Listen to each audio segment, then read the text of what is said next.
बहुत समय पहले सूर्यवंश में राजा सगर राज्य करते थे। उनके असंख्य पुत्र थे।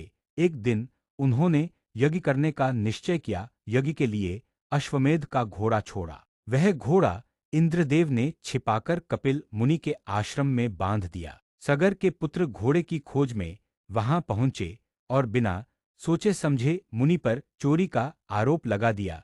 मुनि का ध्यान भंग हुआ और उनके शाप से सगर के सारे पुत्र भस्म हो गए। उनकी आत्माएं अशांत होकर प्रेत योनि में भटकने लगी। तभी पितरों की मुक्ति के लिए भगीरथ ने कठोर तपस्या की।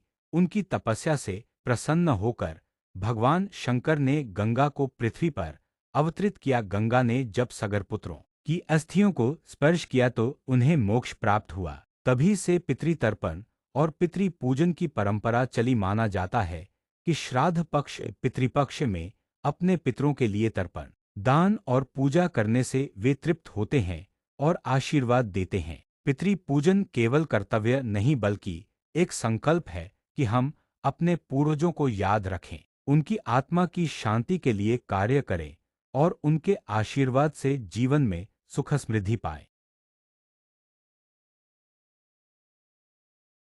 बहुत समय पहले सूर्यवंश में राजा सगर राज्य करते थे। उनके असंख्य पुत्र थे।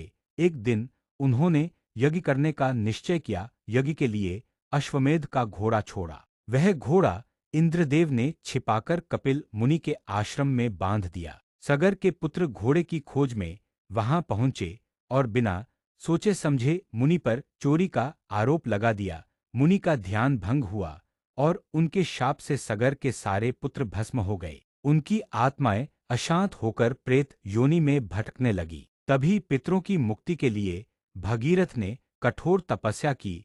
उनकी तपस्या से प्रसन्न होकर भगवान शंकर ने गंगा को पृथ्वी पर अवतरित किया। गंगा ने जब सगर पुत्रों की अस्थियों को स्पर्श किया तो उन्हें मोक्ष प्राप्त हुआ।